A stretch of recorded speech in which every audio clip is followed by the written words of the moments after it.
Avery, welcome, first of all, Thank you to so the much for having me, show. Cassie. Thanks for being here. I absolutely love what you guys do, your team. Just for the last several years, have been watching from afar, and it's been amazing to just learn from you guys and what you're doing. So, super honored to have you here. But, got to ask, what's in your glass now, or what have you been sipping on lately? I am sipping on a cherry bubbly. Bubbly is the most delicious sparkling water. It's part of the PepsiCo family of brands and actually a brand that we're lucky enough to work on. So I'm a sparkling water girly through and through. I am always not far away from a sparkling water. Love that. I know, same. It's the perfect refreshing beverage just to open up throughout the day. And bubbly's great. I'm a huge fan of bubbly. So that's typically when we go to the store what we'll grab. It's So, so cute, especially yeah, with the little can tabs. This one says I Heyo. It just know. kind of brings a smile to your face. I know. I know. I love the whole brand experience, which, we'll kind of talk a little bit about your involvement there with it. But first, tell us, like, how did you get involved in digital marketing in general and what led you to your current role? So I started my career actually at Target Corporate. When I graduated college, it was one of the companies who had these sort of management training programs that I signed up for like my first week of senior year of college. So I did that for a year, and they sort of had different rotations where they taught you basically how to be an executive at Target. Like big handbook, start a class with 30 different people, almost like college in a way where you had different exercises and different people to learn from. And across the different rotations we did, it was like supply chain and asset loss prevention and marketing and HR and all these different things that were really interesting. But the thing that like stood out to me immediately was marketing as being like really interesting and really fun. Those who've worked in retail just know the importance of product placement, of things like end caps. And it was just cool to see like in those days, it was like whatever we had in the flyer would like sell out because people saw it and they would come into the store to buy it. So that was, something that kind of caught my eye. And at that point, Google and Amazon were still relatively new, and Target was like, oh yeah, there's this Amazon thing, and people are buying a lot of stuff online now. How are we going to compete? It was, the more senior folks were like, well, that's a very small percentage of sales. But I was like, but it seems like a really convenient way to buy a lot of day-to-day necessities, whether that's Kleenex or candles or whatever. So I was interested in what was sort of happening on the internet. And when I had the opportunity to join Google, I had a friend who worked there, and she was like, oh, you should come join Google as well. It's amazing. There's free snacks. There's the whole 9 yards. I went up to San Francisco for an interview with them, was like, oh my gosh, this must be the place. And I joined Google and joined their sort of management training program within like a year or so after graduation. So I did that. I was there for 7 years. And when I was at Google, I had the chance to learn about many different parts of the Google business, from Google Ads to the Google Media Lab to the YouTube business to the DoubleClick business, and see many of the different ways that brands were leveraging Google's ad solutions, and also how Google was building their own brand. And through my time at Google, I got to know Gary Vaynerchuk and the team at VaynerMedia, and was really interested in what they were doing. And in 2018, I joined Vayner to help grow our media practice. I started as a VP on the media side. Within a year, I moved to Singapore to launch our business in Asia. And then that grew from just me to 200 people in 2 years. And we opened 5 different offices, and it was really fun and exciting. And moved to Miami, launched Vayner3, which is our innovation consultancy. And last December, it was announced that I would be the Chief Marketing Officer for Vayner. So I'm sitting here in my office in Miami as Chief Marketing Officer at VaynerX. Oh my gosh, incredible. Yeah, it's so wild to see how the company has just grown over the years. I remember way back when it was just, I think, VaynerMedia really at the very Mm-hmm. beginning, and now all these different segments have evolved from it. It's been really incredible to see that. We were talking offline about Vayner Sports, for example, as a segment. What specifically does VaynerX do, just to kind of clarify exactly what Yep. your focus is as a leader and your team and everything? Yeah, so VaynerX is a family of companies building brands for the now. Gary likes to call it his operating system because there are so many different pieces of the VaynerX universe and, partners of the VaynerX universe, of which Vayner Sports is one. But within VaynerX, we have several different companies, from a speaking bureau, Vayner Speakers, to a commerce agency, Vayner Commerce, to Sasha Group, which is our sort of growth business agency, to VaynerMedia, which is about, between 80 and 90% of our business at VaynerX is really with VaynerMedia. And VaynerMedia is also the only international company within the VaynerX universe. So, VaynerX is basically the home for all of these companies. And my job is to make Vayner the most loved brand that every brand wants to work with. Yeah, amazing. Okay, thank you for clarifying that. That's so awesome. And I'm just curious, obviously social being a segment of kind of your focus and what you guys do. I'm just, kind of starting with a heavy hitter question here. What are some common misconceptions you feel brands have around social media marketing, and how can they kind of shift their mindset to see real business impact from it? Love it. Let's start strong. So yes, you just said social is a segment of the marketing mix. And you're right that that's actually how most brands think about it. The way that we think about it at Vayner is social is actually at the center of marketing plans for 2025 and beyond. If you think about yourself as a consumer, you probably get a lot of your information on social media, like who should I interview for this podcast? What are good ads? What's happening in my neighborhood? What's happening in culture? Like, you're influenced by social media. Most people are all across the world. That's the number one source of news for most people, and of connection and of messaging. And brands still think about social as a segment versus thinking about social as the center. And at Vayner, we believe that social can be both an insights engine and the world's best focus group, a creative testing pre-vehicle, the best amplification platform of all time, and also a really continuous feedback loop to understand what's working and what's not. Across the 7 different social platforms that we think really matter today, we try to help our brands not necessarily just own hearts and minds and win those over, but continuously learn and build their companies and ultimately build their business with thinking about social at the core. So I think the misconception is that social is a segment, and the reality social is the center. And more traditional brands are still kind of coming around to that. But on the flip side, we see emerging sort of growth brands who are leaning way into this and gaining outsized market share. Yeah. Oh, interesting. Well, I love that kind of rethinking and perspective. I think that's so huge, especially with brands being so heavily social first nowadays. It makes so much sense to kind of have that at the core of what you're doing, and then kind of everything extending from there. You mentioned, too, it's a great place to kind of listen and collect data and what is the consumer thinking about and talking about. How are you guys kind of using social too as more of the social listening, just kind of collecting information from the consumer, hearing how they're talking about a brand or a topic, and using that to kind of help build a plan or strategy in place for you guys? Yeah. So I'll speak about it on behalf of clients' brands and then our brand at Vayner. For clients' brands, just let's say that we're thinking about how to market sparkling water, right? We're going to look at what's going on Water Talk, which, for those who are not initiated, there's actually a whole community of water enthusiasts. There are water sommeliers. There are people who are talking about what's in their emotional support water bottle. There is so much information that you can learn on social about the way that people are thinking about water. What's their favorite sparkling water? What's more carbonated? What, do they feel happy when they hold the bubbly can versus a different can?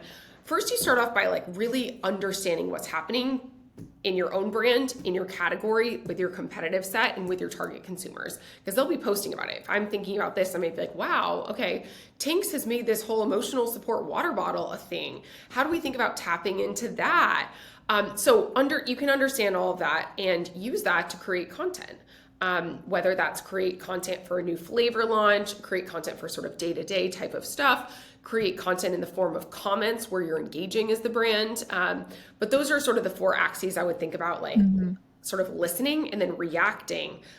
First in small ways, like a comment or jumping into a conversation, and then in bigger ways, like actually creating content, or in even bigger ways, like even making a flavor. I'm making this up. This isn't a real thing, but let's just say we see everybody talking about whatever, coconut pineapple, sparkling water. I wish we had this flavor. Maybe we would propose make that flavor. Hey, we noticed that coconut pineapple is like really popping off and like thousands of people are commenting that they want this, or that they had tried it in this like one specific market. Can we do it here? I think that's the other thing that's starting to happen is people are actually using social conversation and chatter to influence their product roadmaps. Yep. We see this happening in the world of fashion, but also in the world of CPG, which is really cool to see.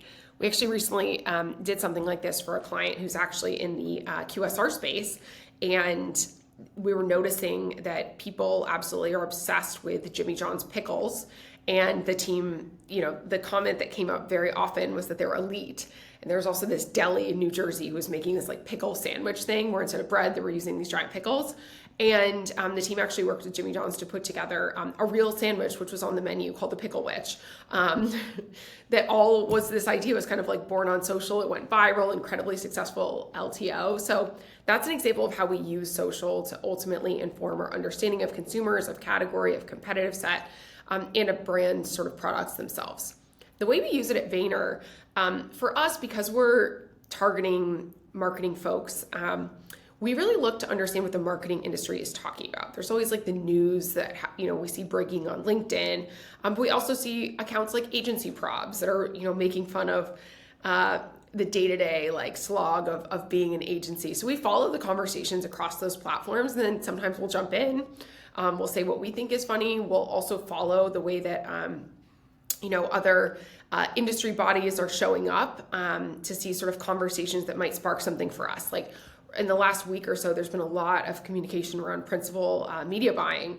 And at Vayner, we actually have a pretty different take on that. We don't do any principal buying. At Vayner, we're very transparent as it relates to our investment of media. So what that sparks for us is like, hey, this whole industry is like talking about this, and there's threads and there's thought leadership around it. We actually have a really different take being an independent agency who is 100% transparent with media. So we actually have a campaign that we're going to be launching in early next year that's kind of like the anti-principal buying and why transparency is actually like the way to go from our perspective. And we'll be interviewing different ex-media buyers from the big agencies with a sort of like, dark like voice changer thing to be like, how do you used to do it? How do we do it now?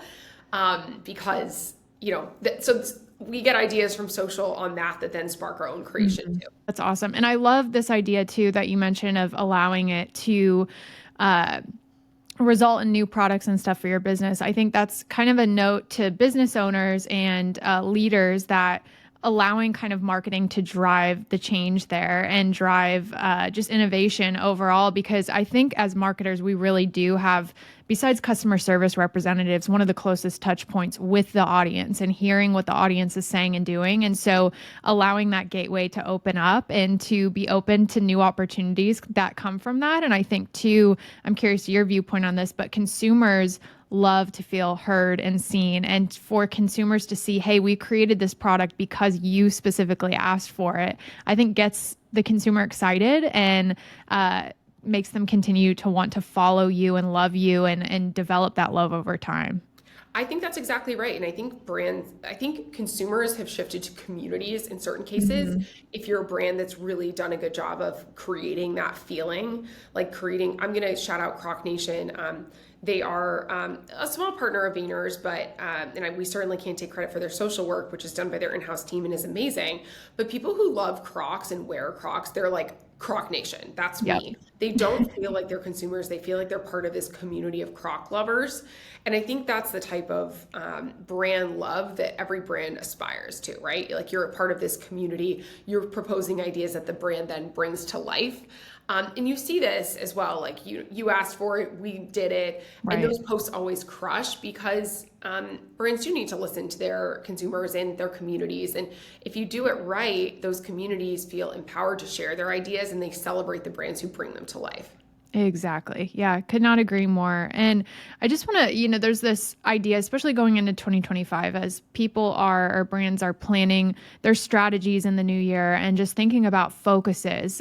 Where should we be putting our time and attention online, on social specifically? There's a number of different platforms and just opportunities available online to us now. And I know this is kind of a loaded question, but when it comes to choosing what makes the most sense for a brand, how do you typically advise those kind of decisions? And what's kind of the thought process that brands listening can go through in order to decide, hey, maybe we need to invest more in TikTok this year or Instagram or whatever, multiple channels? What's kind of the idea or thinking behind that? Well, I will say there's no one size fits all for brands. Like if you are a B2B CRM platform, it's going to be different than if you're a footwear company. So this book that I'm holding in my hands right now is called Day Trading Attention. This is Gary's latest bestseller, and it's all about how to actually build brand and sales in the new social media world. And it's going to be a little bit different depending on the type of business that you are. If you're a local business in Tampa, that's different than if you're Coca-Cola. Yep. But understanding the 7 platforms that matter most, and maybe just start with one, like the one that's most relevant to your business. For us, the platform that's most relevant for VaynerMedia and VaynerX is LinkedIn, because where do CMOs spend their time getting information? It's LinkedIn. They might not want to see Vayner in their TikTok. Maybe they do, maybe they don't. But if I'm prioritizing for our business, it's LinkedIn, because that's where people are in a business mindset. They're looking to get insights and information. So there's no one size fits all, but understanding the platforms and identifying the few that make sense to your brand, and then really studying what is going on these platforms to make sure that people actually see it, they actually care, it actually changes their opinion, requires a good amount of like really day trading attention, because things shift over time. Just on today's December 13th, 2024, and there's a lot of chatter around, is TikTok going to be banned? And it might not, I'm not sure, but the idea of day trading attention is that you're constantly able to optimize your media plans and your marketing initiatives based on where consumer attention is shifting through a combination of planned and reactive content to where sort of the world is going and what's happening. And as of today, we believe that social media is the best place to lean in to day trade attention. Yeah. Okay. So 2, there's this other concept of underpriced attention. So how do you define that, and really just how businesses can capitalize and, jump on these opportunities? What does that kind of mean for brands right now? So underpriced attention is something that we talk a lot about in our media practice for like a paid media optimization. And the way that it works for buying more traditional formats of media, whether that's TV or a billboard, is there's kind of a flat price. Like the price is the price of the billboard, whether you have amazing creative or your creative is terrible. It's just a fixed thing. The way that social works is actually different, because the price of, showing Cassie a video is going to be different based on if the creative is good or if the creative is not good, which is kind of a huge deal. This idea of like auction dynamics that are influenced by how effective your creative is still a relatively new thing that leads to this concept of underpriced attention. You might be able to reach people for much less money with great creative on social media than on traditional channels. You could also end up wasting more money if your creative is not good on those channels. So underpriced attention is kind of our catch-all for understanding where you can kind of skate to where the puck is going before the world catches up. Day trading attention is a bit different because it's actually really focused mostly on organic. So it doesn't cost a penny to post something.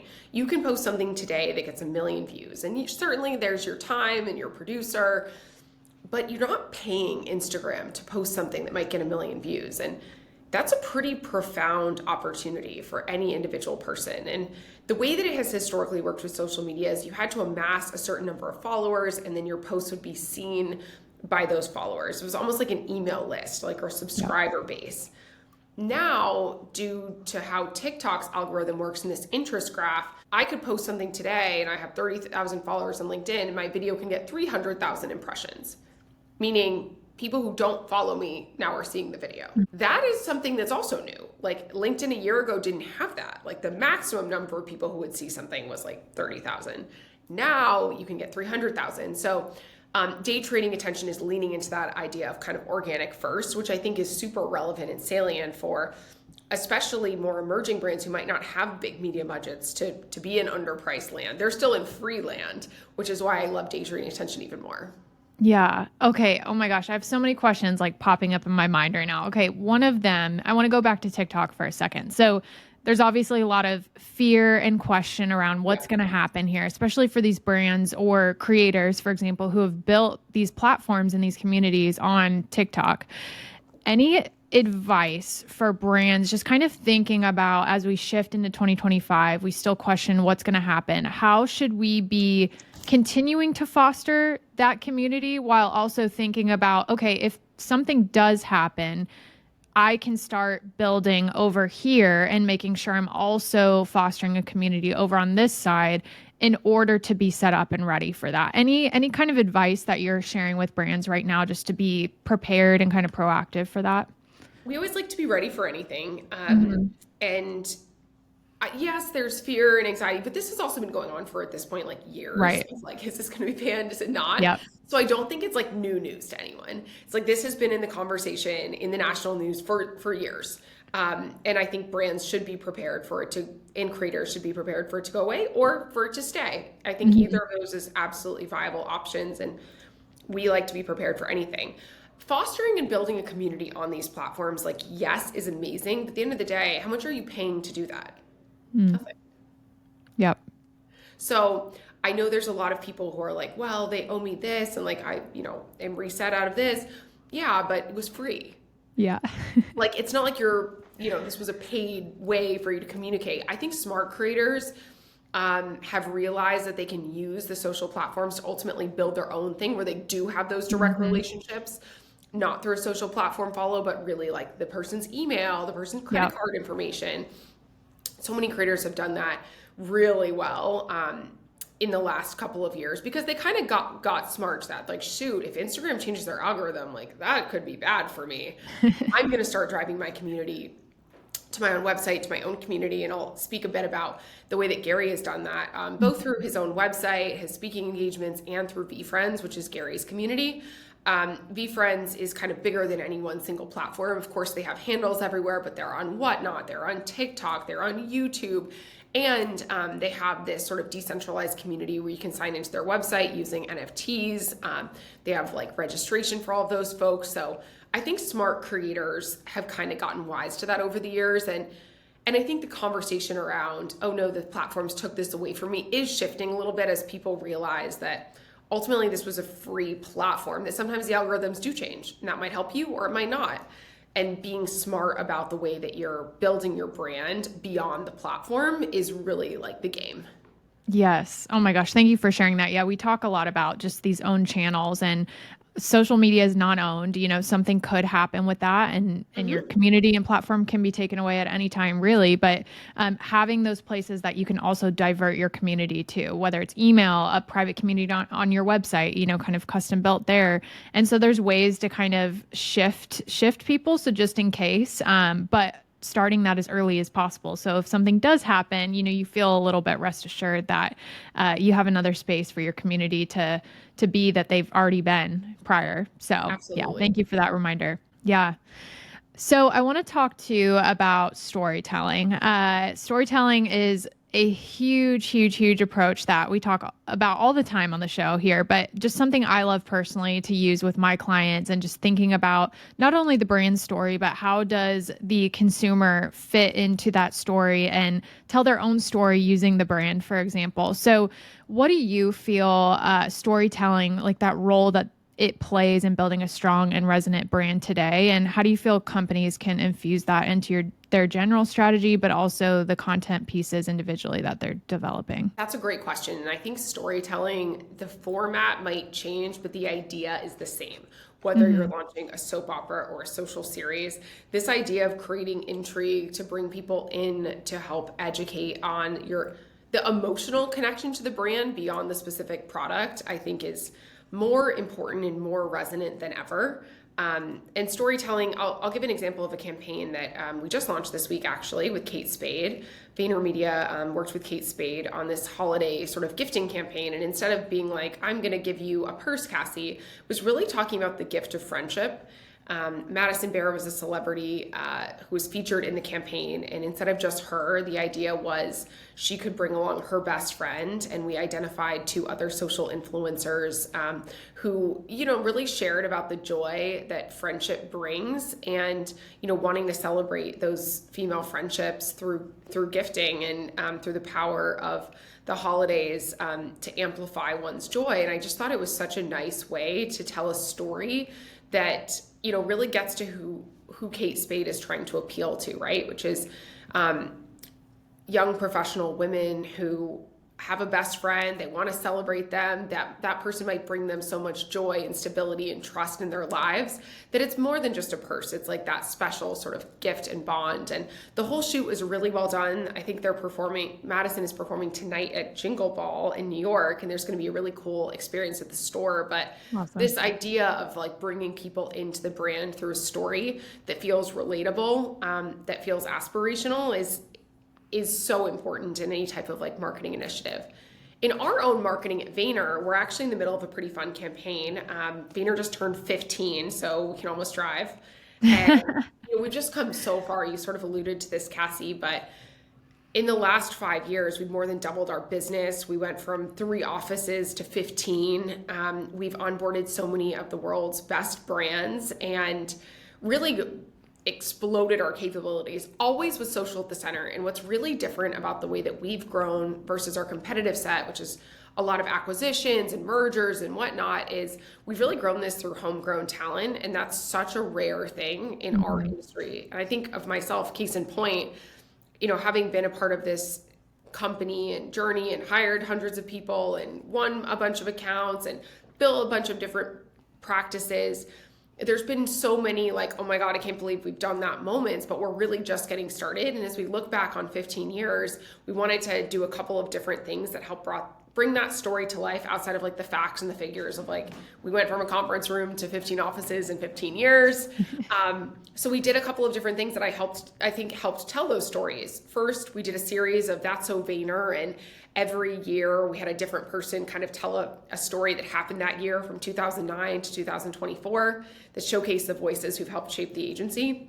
We also did 15 events in the 15 different cities, everything from Australia, they're doing a boat cruise to on Tuesday, we had one in New York and Ice Spice came. Each office able to kind of put their unique flavor onto the event. We did a big press piece in Business Insider that really showed the business story and the evolution there. And the most fun part was we actually did a contest internally based on who could make a post that got the most impressions on LinkedIn.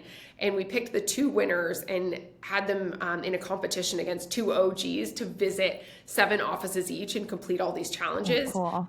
And, the story we were trying to tell there is that we have go-getters, aka the winners, we have OGs, and they're able to go visit all these offices and see that shared DNA and that one Vayner. And then kind of bring along our audience on social to share a little bit more about like the agency, the offices, the globalization, the growth, but in a way that feels so very Vayner. So to me, that's another storytelling example we're really proud of that brings our clients and our employees and our future clients and employees into under the hood of like who we really are. Oh my gosh, amazing. Well, congrats to you all for 15 years. That is so huge. I'm excited to chat in a few minutes too, just about like your leadership strategies and everything as you go into the next 15 years, kind of what your focuses are to foster that team and everything. But that's so huge. So congrats. And you guys have so much legacy behind you and amazing projects over the years that you all have worked on. And I can't wait to see the next several years, what you guys do. The next 15 are going to be even better. I believe it. Okay, so I want to talk to you about just emerging technology and AI as well for a second. So AI is still, I try to tell other marketers not to be afraid of it. Like it's a very good thing. But there's still a lot of people out there who are very hesitant, right? So Do you have any encouragement or just words of advice for adopting AI and using it to your ability to just help enhance campaigns, enhance your company, enhance your team, just overall? Absolutely. So the number one piece of advice is get hands-on and try a lot of Yeah. these. I just talked about the 7 different social platforms that matter today. I think there's 7 different AI models that matter today. So getting hands-on with Notebook, Google's Notebook, getting hands-on with ChatGPT, with Midjourney, with Runway, with Llama, just to see how this stuff actually works. Like, because the more you know and the more you can be a practitioner, the better you're going to be at incorporating this to tell better stories, to be more efficient, to be more effective. So that's been the journey that we've been on, is really just getting hands-on with these tools and finding ways we can implement this. And we're lucky enough to work with some amazing partners who actually let us try different AI tools to see how we can create more assets, create better assets, create faster, leaning into technology, of course, but still maintaining that human touch, that unique brand identity and tonality that is the differentiator for all of them. So we've been headfirst into this for the last, I would say, 2 years or so, really since Midjourney first came out, with so much excitement from a lot of our clients and so much work that's actually starting to go live. And my biggest piece of advice would just be try it and get hands-on. I literally teach my parents about how to use this. They use it all the time to make like little I love images that. now. So it's Yeah. not hard. Like anyone can play with a lot of these things, and they're intentionally designed with this really user-friendly interface. And the more you know, the more you can be smart about the ways that you're Yeah. incorporating AI. Yeah. I think the thing we have to remember, and Midjourney is incredible, first of all. So if you've not checked it out, please go check that out, is everything is still human focused. It starts with a human and ends with a human. So it's not just us taking something and completely handing it off to technology. Humans are still a core point of that project, whatever you're working on. So just kind of remembering that. And to your point, get in there and start using it and get acquainted, because it's not as scary as you think it is once you're actually using it. So It it's actually really isn't. pretty awesome and super helpful. So, kind of with that too, what excites you just overall about the future of marketing? Like thinking about AI or other emerging technology, like what are you stoked about? Um, I'm really stoked about a couple of things. For one, I think 2025 is going to be the year of organic social, when Mhm. big brands really wake up to it. And I think it's going to be super fun, because it's something that Gary has been speaking about for 15 years now, 15 years and counting. And I think that just over the last few weeks, we've seen this tide turn where big brands are like, okay, tell me what it's going to take to be great at this. So I think that's sort of theme one. Theme two is I think this is going to be the year of live shopping. We are doing some experimentation and some piloting and some playing around with this already, but brands are starting to get in there too, launching products that are available for sale, like QVC, but like the modern QVC. Mhm. And the third thing that I'm really excited about is media transparency. I know I mentioned this a bit before, but I really do think it's time. It's time for the media industry to wake up, to where dollars actually go. And all these three things are things that we're not speaking about in the theoretical. Like we're Mhm. speaking about them from a place of practitionership and a place of we've done this, we know, we did our homework. And it makes me really excited for the future of the way that Vayner can service our clients, which at the end of the day, like that's what we're here to do, is to help our, brands grow. So those are the things that I'm stoked about entering 2025. Yeah, And I life. think about AI as like an underpinning for all of them. Like, Yes. yes, we're going to use AI tools on all three of these things. Yeah, But I exactly. don't think, like, maybe if this were 2 years ago, I'd be like, yes, it's going to like save us all this time on asset creation. And like, yeah, it does. But it doesn't replace the important work that our clients charge us with, of like, how can I truly crack the next big thing for your brand? It's not AI. AI helps us get there, but it's the thinking and the knowing and the paying attention and the day trading attention that allows us to be in the right place at the right time to make magic happen. Yeah. And kind of with that too, how are you and your team specifically just paying attention to what's happening out there and staying on top of these trends? I know for me personally, actually being in all of these platforms literally 24/7 and using them and seeing exactly what's happening in real time, but anything else that you recommend to people to kind of be on the lookout for, just as we are headed into this new era of tech, just overall? So it sounds like you're on the social platforms a lot too. That's honestly a place that for me, it's a combination of things. I still Mhm. like to like read the news. I skim like headlines. I click into anything that I'm like, oh, okay, good to Yep. know. So that's part of my like morning routine is scanning kind of what's happening in the industry, what's happening in the world, making sure that we know that so we can be sensitive, Yep. in all of our communications. Second is social, keeping a pulse on what's happening. I use an app called BTW, Break the Web, that highlights some of these things. Ooh. Just kind of like, okay, cool, just so I'm aware and alert Yep. on these matters. I follow different voices that I respect. Today's Friday, so Prof G always sends his weekly email. Like I'll read that. I'll listen to Mhm. podcasts like yours to get different perspective. And my advice would actually be to spend some time intentionally not confirming your own biases, because like there's certain things that like I like, right, like that Yep. I'm interested in house renovation and I'm interested in advertising. So actually specifically spend time looking outside of my own bubble, with the goal of knowing that not everyone likes the same types of things as me, and always like unconfirm my own biases. So especially with the way that social platforms work now, where like you see what you want to see, I spend time intentionally looking beyond what I want to see. Yeah, that's such good advice. I was talking to Rachel Lewis, social media manager at Lonely Planet, literally about that last week. And that's so important because I feel like a lot of times we get stuck in our own heads and we create what we think we would like, whereas there's this whole audience out there that may have different interests and needs and everything as you. So I think that's such an important reminder just all the time to be thinking about. So thank you for that. Two, there's a question just focusing in on career a little bit. That we love to ask on the show. And it's just kind of what do you know now that you wish you knew earlier on in your career? And it could be industry related, just specific to your journey and everything. But what would you say to that? Be that person who's a hand raiser. I love people. I just actually got off a call with a woman on my team who's like, three like skip levels away, and she's like, hey, can we have a meeting because I want to talk to you about my goals and I want to offer that I can help beyond my current capability and capacity.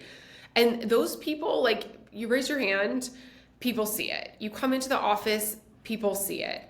People oftentimes are like, oh, I'm dying to meet Gary. I'm like, try going into the office on a Friday, because trust me, Yeah. you'll get your chance to see him. And not many other people are.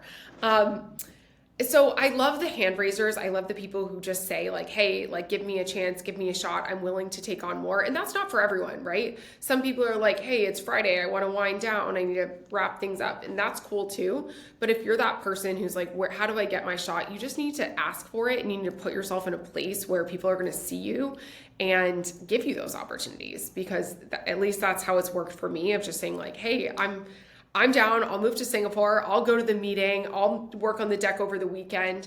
Things that are a little like out of the norm, you're always looking for a hand raiser to say like, I got this. And in a world where everyone's great at identifying problems, very few people are great at identifying proactive solutions. And the people Yeah. who do become so valuable. Those are the client's favorite people. Those are the leadership team's favorite people. It's the people like, heard, I'm going to, raise my hand and try to help.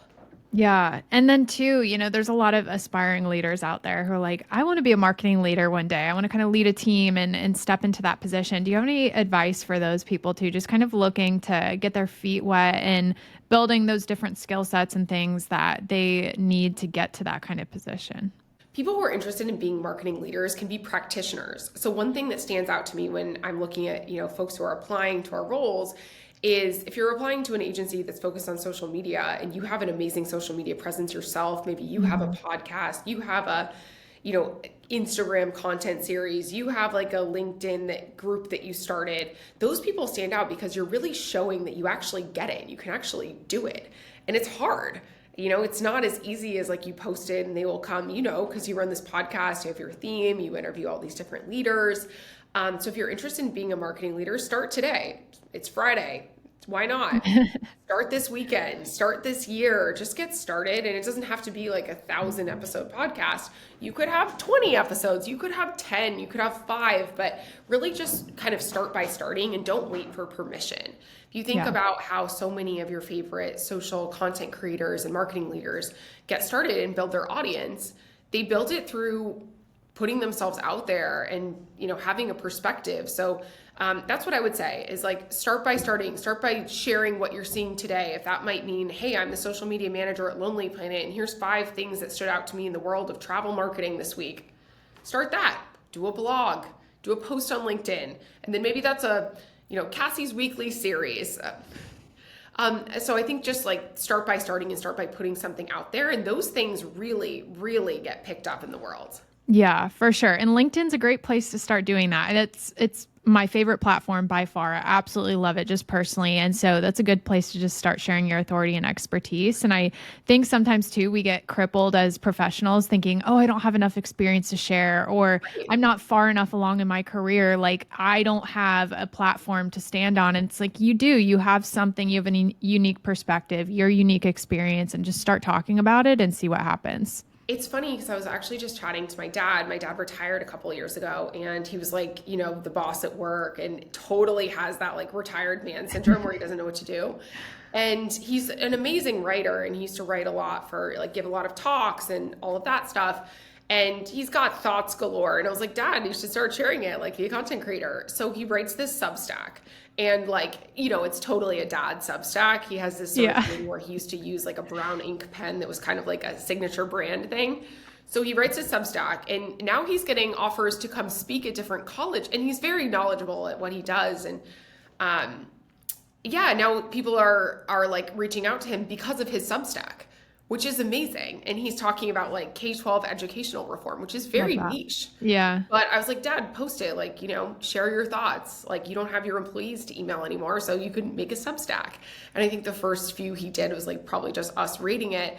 But he called me today because he got this speaking opportunity. And I was like, this is so amazing. And it's also so true about putting yourself out there. As you said, people are nervous to do it. They're like, oh, I don't know enough. No one's going to read it. No one's going to care. Maybe no one cares. Okay, but maybe one person cares. Maybe 100 people care. Then 1,000 people care.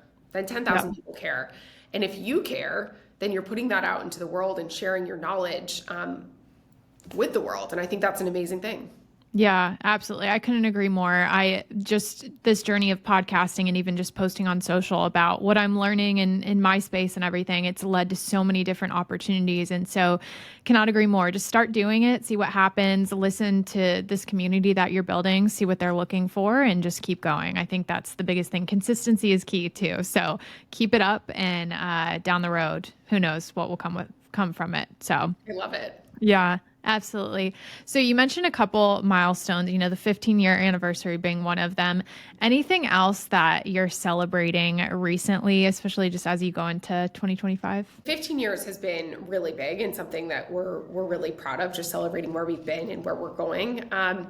Other things that I'd say we're proud of this year, the Day Trading Attention book, I'm going to plug it one more time. If you are listening to the Marketing Happy Hour podcast, please do yourself a favor and get a copy of this book. Yes. I truly think this is an incredible read for anyone who's interested in being a marketer, brand builder, performance marketer, whatever it is. Please read it.